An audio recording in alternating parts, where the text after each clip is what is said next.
What's up, everyone? How y'all doing? Inside the ropes. We are minus a member tonight, but, you know, it Because happens. he's dead. We replaced him, though. Coda's here. And she's actually a little bit smarter than him. So, you know, not missing much. And he's not going to see it, so it's alright. This is the reaction video for... Clash of Champions. Which actually surprised me quite a bit. Mm-hmm. I did not have very high expectations going into this pay-per-view. Yeah, because we all were scared about the main event and how it was going to turn out. Very scared. I was also scared about the triple threat match. I thought it was going to be very lackluster for some reason. I thought it was almost going to devalue one of the few people in it. Yeah, I did too. I was worried about the tag match. I had a feeling that even though the crowd... We'll get into all that. All right. Started the thing off was the kickoff show, and you had Mojo versus Zach, and yeah, nobody cares. Mojo Riley won.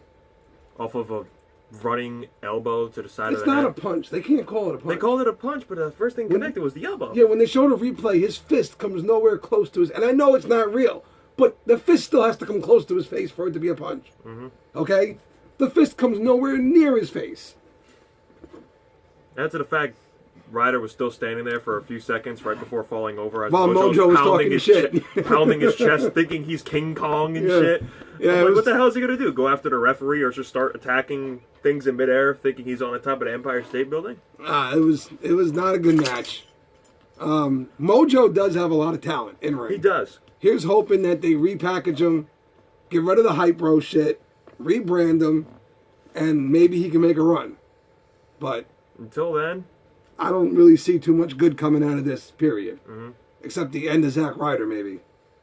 Then again, I'm surprised Zack Ryder still has any momentum. At this point, what's left for him? What else can he do now? Nothing.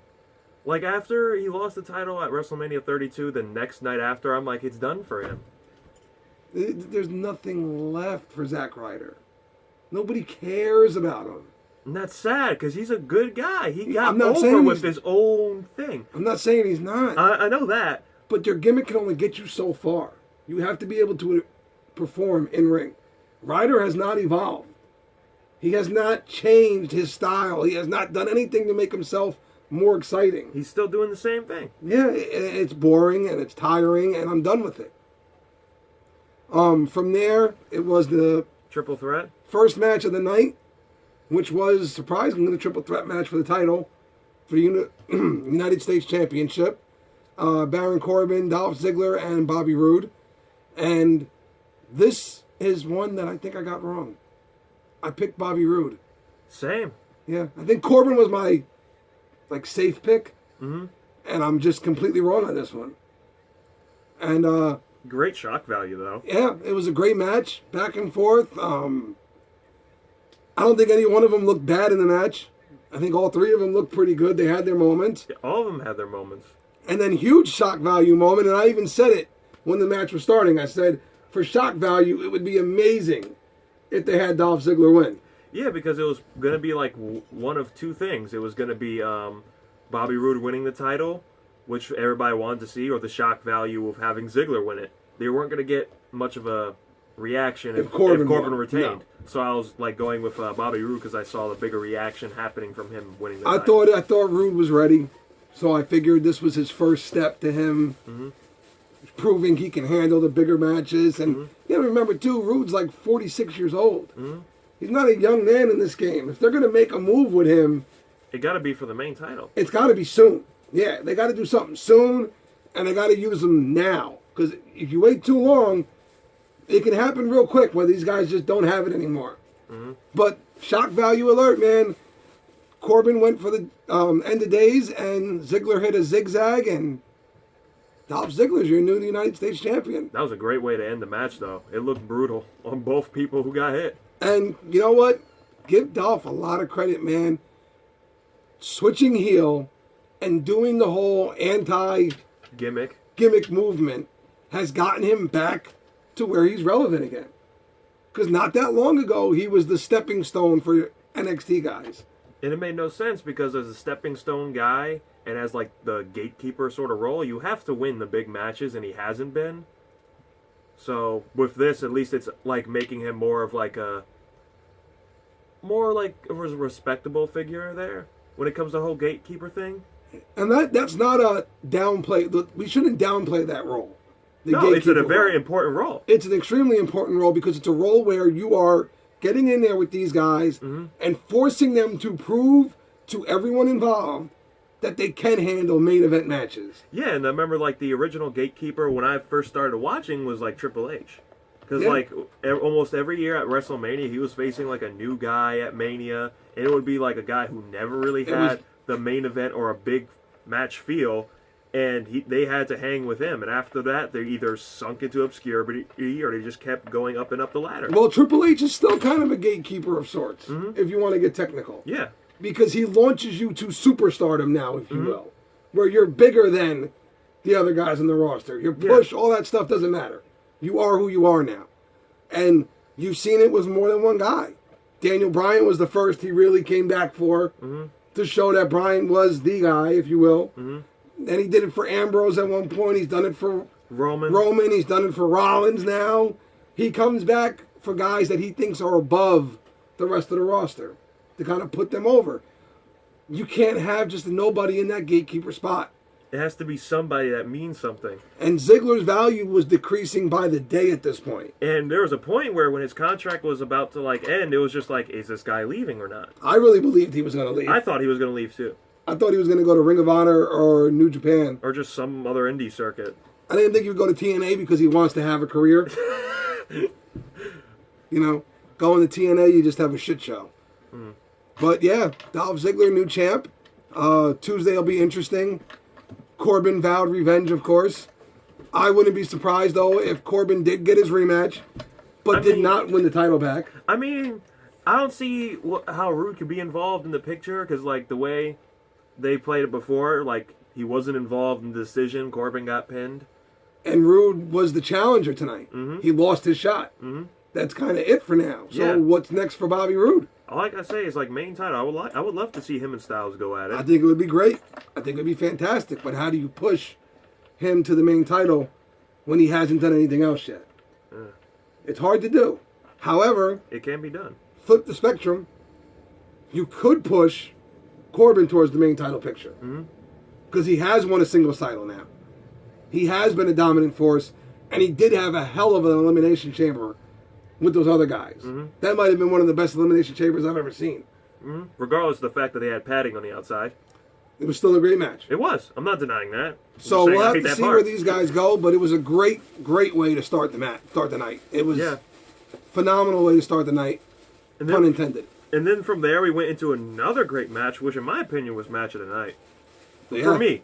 The tag, SmackDown, man, they are really stamping that they have the tag division on lockdown. Like, Raw does not come anywhere close to the kind of matches that the tag division puts on SmackDown. They just don't. Like, it's almost SmackDown could just take any one of their teams and put it in there, and they could just generate a great match from the get-go. It's been amazing to watch the last couple of months. First, it was the Usos and the New Day going back and forth, and the amazing matches they had. Just keep one-upping the last previous match. Yeah, every match got better, which you didn't think was possible at one point. And then it got to Hell in a Cell, and that was the greatest thing ever. And then, now it's just the Usos and whoever they want to throw in there. And tonight it was the Usos versus the New Day. American Beta. Versus Rusev Day. And it was very clear from the beginning. The crowd wanted Rusev Day to win. Just hearing them when Aiden English was doing the 12 Days of Rusev thing. Yeah, it was funny. And everybody was like loving it. It was funny. And they wanted an encore too. Listen, they're a funny gimmick.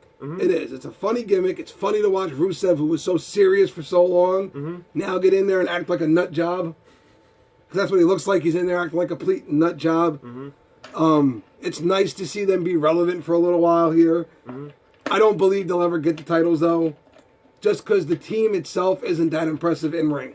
Like, I could see them getting the titles soon, but they really need to challenge their in-ring work against, like, a team one-on-one. Like, I know they did New Day, but I really believe... Like, have a title defense against the Usos with the Usos winning, but really have them challenge. Well, I also believe that Rusev is better than a tag run. Not demeaning the tag division at all. I believe Rusev should be higher up on the roster right now. they put Jinder in their song all the time. Why?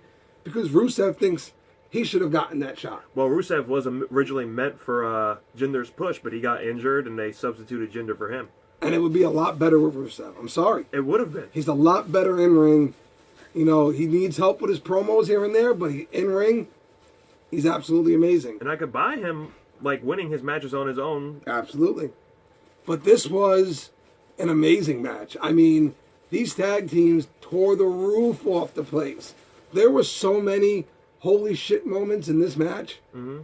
There was, I don't know, like what, 80 super kicks? Yeah. At one point, Chad Gable put Killing on an Aiden exhibition of suplexes. He killed Aiden English. Literally, go. He's dead. Get ready for a funeral. He's done.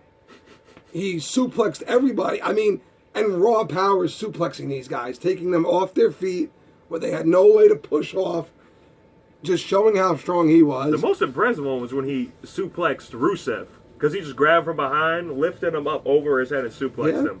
Then he did a rolling O'Connor roll into a German suplex with Big E. Yeah. Shelton Benjamin had catching Kofi out of the air for a powerbomb, and he had all kinds of shit going on. And you had the New Day hitting the midnight, what is that? The Midnight Hour? Midnight Hour, and, you know, Kofi doing some weird move where he jumped clean up to Aiden English's chest. And stomped on him? And then stomped him down while he was in a standing position. You got to think about how athletic you have to be to do that. That's not easy. It really isn't. It's actually really impressive. Like, you got to jump over to their chest, have your feet there, and maintain your back being straight. Yep. It's not an easy thing to do. And then it was just back and forth, really. I mean, the four teams kind of separated. You had American Beta and Rusev Day kind of working together. They split the ring in half. And then you had the Usos and the New Day working together. And then that kind of all broke down. Everything went to hell. And at the end of the night, it was the Usos delivering about 8 super kicks in a row. And a splash off the top where literally Jimmy Uso was like, you know what? I've had enough tonight. End that shit already. I'm done. Super kicked Chad Gable, tagged him in, and just like, yo, finish this shit. Yep. He was like, I'm literally done. We're getting the hell out of here. I'm hungry. Let's go. And splash off the top. 1, 2, 3. The Usos remain champions. And to be honest, I don't see them losing those titles anytime soon. I don't either. They're just putting on so many great matches that to take them out of the picture right now is going to be hard to do. Like, I really believe I could see them going from now all the way to the end of next year, retaining the titles, and I don't think you could really find a person who would have a problem with that, who actually pay attention to what they put on the only team you could argue should dethrone them at some point is the New Day, because they're the only other ones who consistently put on great matches. And beat them a few times, too. You could see them maybe reigniting that feud somewhere down the road. However, I will be the devil's advocate here and say that one of those two teams should get shipped off to Raw. Yeah. Because Raw needs help, tag team-wise. I would like to see American Beta go over to Raw. I think Raw needs help, and I think SmackDown just has an amazing ability to build up a tag team. They do a great job over there with it. You know, whoever's in charge of the tag division, they do great over there. Mm-hmm. So, Usos retain. From there, it was the women's match. Charlotte and Natalya, the Lumberjack match. And a match where I was right with my pick, but I was wrong with what I thought was going to happen. I honestly thought we were going to see Carmella cash in tonight. I really did. And they teased it, too, during the match. They did. And I almost bought it. And I'm not going to get into an in-depth breakdown here because it wasn't that exciting of a match. Most of the match was Natalya throwing Charlotte out of the ring so everybody could beat her up. The biggest moments of the match for me were one where both women wound up outside the ring. They're getting beat up by everybody. Naomi comes over the top and splashes, takes out everybody. Then a few seconds later, Charlotte's crawled into the ring. She climbs up and moonsaults and takes out everybody outside of the ring. Top rope, moonsault, everyone's out. Natalya then throws her into the steel, brings her back inside, goes for a sharpshooter. Charlotte reverses. Puts on the figure 8. Puts on the figure 8. Natalya tapped, then started crying. Literally. and started saying like, "Oh, you all turned your back on me, then I turned my back on you." Which was a weird thing to say because she already turned heel. Like, I thought, like, what you said, like, I thought she was retired. leaving. Yeah. But she just walked out the ring and was, like, pouting and crying. It was just like, so you're getting written off TV? I think she's going to be the next Alicia Fox. Ugh. I think we're going to see a mental breakdown, Natalya. Oh, God, I wouldn't like to see that. No. I don't like seeing Natalya, period. So I'm done. But just glad Charlotte kept the title. This was not one of the better matches of the night. It did have its moments. Thank God Charlotte kept the title. Hopefully now we get a little Charlotte Ruby Riott action. Looking forward to that. Should be a great matchup in ring wise. Mm-hmm. And we'll go from there. But the women's division on SmackDown needs to get the Riott Squad more involved because they definitely need that new blood, some new rivalries coming out of it, things like that. The Riott Squad made such an impact the last 2 weeks, and then it was Natalya in the ring tonight. You know, I think if they were going to have Charlotte face Natalya anyways for the title at this pay-per-view, they should have held the Riott Squad off another week or two until this rivalry was done. Charlotte's looking for a new contender or whatever, and then the Riott Squad shows up. You know, kind of like that. Mm-hmm. But hey, whatever. After that, it went towards the only kill match of the night. Breezango versus the Bludgeon Brothers, which lasted all about 5 minutes. Like I said, the entrance took longer than the match. The Bludgeon Brothers treated Breezango like they did every other tag team so far. Utter decimation. They get the win. And then cut their WWE version of Team Rocket promo in the middle of the ring. The future is now. The Harper, Bludgeon Brothers Rowan. are here. Bludgeon Brothers. Listen, send them back to Raw. They look like a bunch of NPCs from God of War. Put them back with Bray Wyatt. And let them stay as a tag team, much like they are. Just let Bray cut their promos for them. Because they all belong together anyways. They're all much better as a team. As the Wyatt family. Much better. They don't work like this. I love Harper and Rowan together. I think they are a destructive force, and we always need one of those in every division, if you will. But their outfits, they look like rejects from the G.I. Joe cartoon, circa early 90s. They can't cut a promo together at all. They need help to make this work. The way they're building them, it's like they're building them to beat the Usos, and I pray that's not the case. I really do. I honestly believe that if they face off with the Usos, they will beat them. Unfortunately. Yeah, just because of how they're building them. Yeah. And then they're going to be the ones to go on that tear. Mm-hmm. Which will suck. Very much so. From there, we went to the co-main event, and which was the craziest match of the night. Sammy, Kevin versus Orton and Nakamura with Shane and Daniel as referees. And I'm still not sure what the fuck happened. To be honest with you. It was just that hectic. You're going to have to take over for a second. I got to get something to drink. All right. My throat keeps cracking up. All right, well, while he's getting a drink, I'll pretty much summarize the match and what happened. A lot of ups and downs, a lot of crazy moments. But we're just really waiting for a matter of time between the dissension that happened between Shane McMahon and Daniel Bryan, and it had a few moments, but then it came to one part where Orton hit the RKO on Sami Zayn. And, of course, fricking Shane was fricking channeling his Hulk Hogan doing this and crap like that. I don't know what the fuck this is. But he was doing that, obviously hyped, saying, I don't get to see these guys anymore. They're about to be fired, da-da-da-da.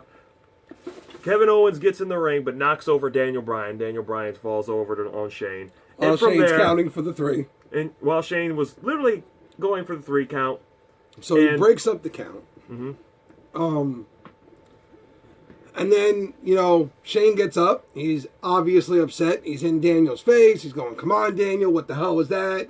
That was 3. The match was over. And then a few seconds later, Sammy hits a roll-up on Randy Orton. Goes for the, has him pinned. Shane slides in. 1, 2.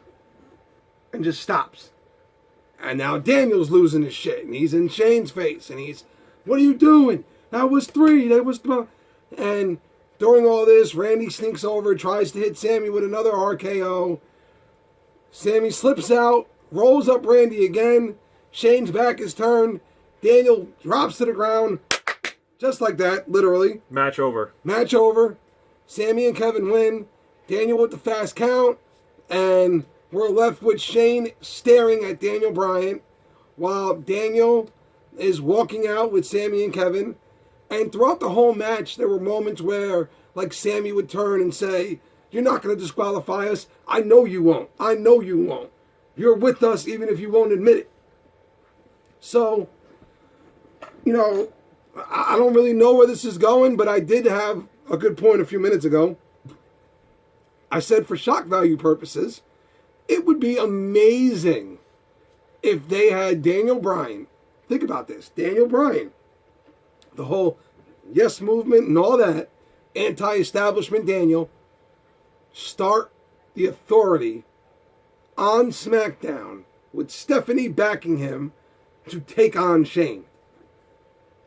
I would love to see that. This would be absolute fucking bananas. Like, it's a complete flip-flop of what we would all expect to happen.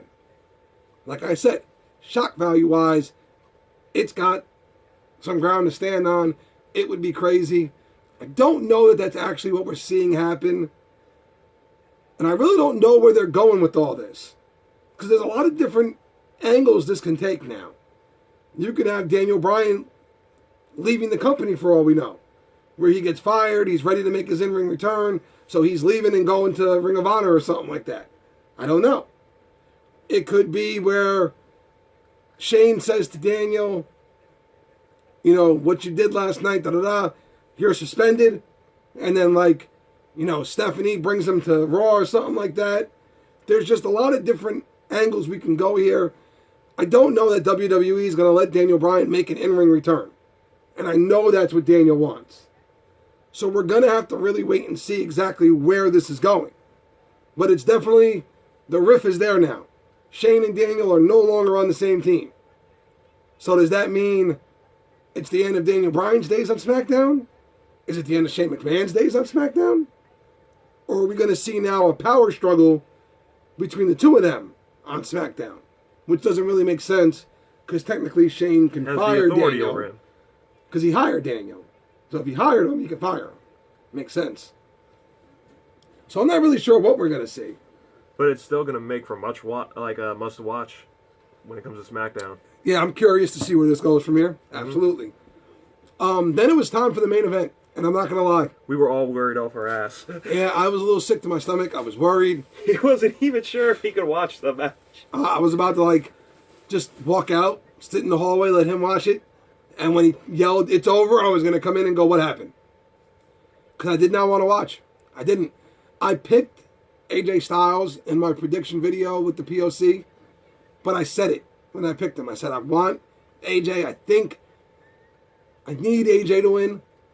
However, I have this horrible feeling in my gut that they're going to put that title back on Jinder.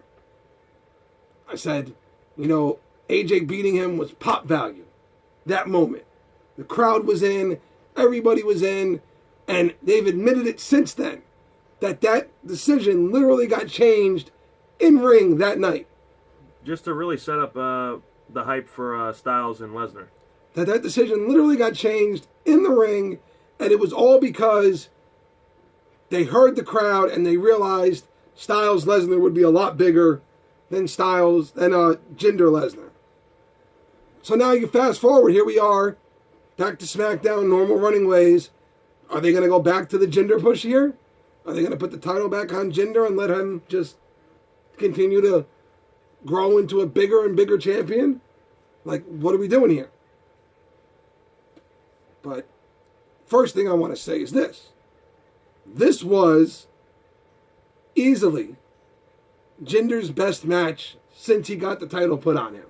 It was a great match for him. Like, surprisingly, even with the Singh brothers at ringside, I enjoyed the match. The first great match he had with the title was him and AJ Part 1. Mm-hmm.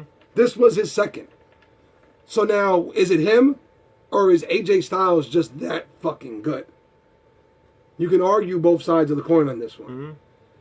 I do think Jinder's been working a little harder. You could see it with his move sets and such. He's definitely been adding some things to his offense to try and make him look a little better.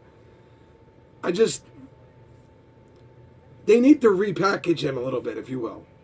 You got to rebrand him and let him come back up to the title on his own. Let him go win on his own. Let him beat the hell out of the Singhs and get rid of them. Yeah, because when he separated from the Singh brothers and was beating the hell out of them, and I'm like, okay, so they're done with him. He's done with them. It's going to be a real chance to see what he's going to do and how he's going to present himself in the main title picture without any outside interference. What's he going to do to like let's say if he does win the title, what's he going to do to make sure he retains it and have people buy it? Like, it'd be a big question mark over how that would have gone. But I'm sorry. Did you see that just now? Yeah, I saw it. I'm watching right now. We have WWE on behind us, and they have the Dubai tour on right now, right? And the women are in Dubai. And if you look at the outfits they forced them to wear when they were over there, They're like Power Ranger villains. they would not let them wear their normal outfits because over there, women aren't supposed to dress like that. So it was a little weird seeing Sasha and Alexa dressed the way they were. I'm sorry, we'll get back to what we were doing. Where were we? What were you just saying? Like of how Jinder Mahal would have to almost reinvent himself. He's going to have to. Yeah, the fans aren't happy because at this point, Jinder did not win nor ever defend successfully without help. And that bothers fans. You know, we all get the outside interference thing and all that. You've seen it happen a million times. But the greatest heels in this company's existence, yes, they had help every now and again, but they were also guys that when they got backed into like a Hell in a Cell match, they could do it themselves. They won on their own. You know, Triple H was put into a Hell in a Cell against Cactus Jack, and he won. He was put into legendary matches with Austin, and he beat Austin on his own. Those are the great heels, the guys that can go out there and do it on their own, because then the fans, when they hear the match announced, they go, wow, I wonder who's going to win. Not, oh, well, we know Jinder's going to win, and it's going to be the Singhs are going to help, and that's it. This is going to be boring, I'm not watching. Yeah, because I remember, like, back when, like, Edge was champion, he did pull a lot of dirty ways to win, but at least when it came to, like, some of the next matches, he did. He pulled dirty ways by himself. Yeah, by himself. He cheated by himself. Yeah, by himself. But even sometimes, that's fine. Yeah, that's fine, too. But there would be other times where he could have had somebody come in and help, and then would be a certain match where he would just win straight up clean. Like Ric Flair. And people would buy it. Ric Flair made a career out of cheating. He literally invented every way there was to cheat. But the fans loved him because it was him. It was this little old flabby guy who kept finding a way to beat these big muscle-bound idiots. That's who Ric Flair was. But so this match was amazing, honestly. And it was a B+. I'll give it a solid B+. And what keeps it from being an A was the 5 seconds that the fucking Singh brothers got involved. There was no need for it. None. They were having a great match. There was no need to involve the Singh brothers at all. But they did get involved for a minute. AJ killed them. AJ had just hit the 450 splash, was going for the pin. The Singh brothers grabbed Jinder's legs and was trying to pull him out of the ring. AJ grabs his top half, won't let them. He then does a Styles forearm outside the ring on one of them. He throws the other one into the apron, comes back inside, and Jinder quickly grabs him up in the Colossus, hits it, and the whole world was thinking, there it is. That's how Jinder wins. The Singhs got involved. Jinder's going to get the win. And AJ kicked out, and I literally almost lost my shit. I was like, thank fucking God. I could not have handled that. He couldn't even watch. He's just like, did he kick out? Nope. Did he kick out? I was losing my shit. And then the worst thing of the night happened. The fucking network froze. Several times. And we had to restart it all to get it back. And when we restarted it, got it back up, it said, and still. And I went, okay, but what the fuck happened? Okay, AJ won. Great. How? So I had to rewind, go back, find out what happened. AJ got calf crusher locked in, and then did a great thing where he let Rolled go of over. it as Jinder was trying to reach for the ropes. He released it, grabbed Jinder by the body, rolled him over, and then locked it back in. Makes Jinder tap center of the ring. So, to me, that officially ends this feud.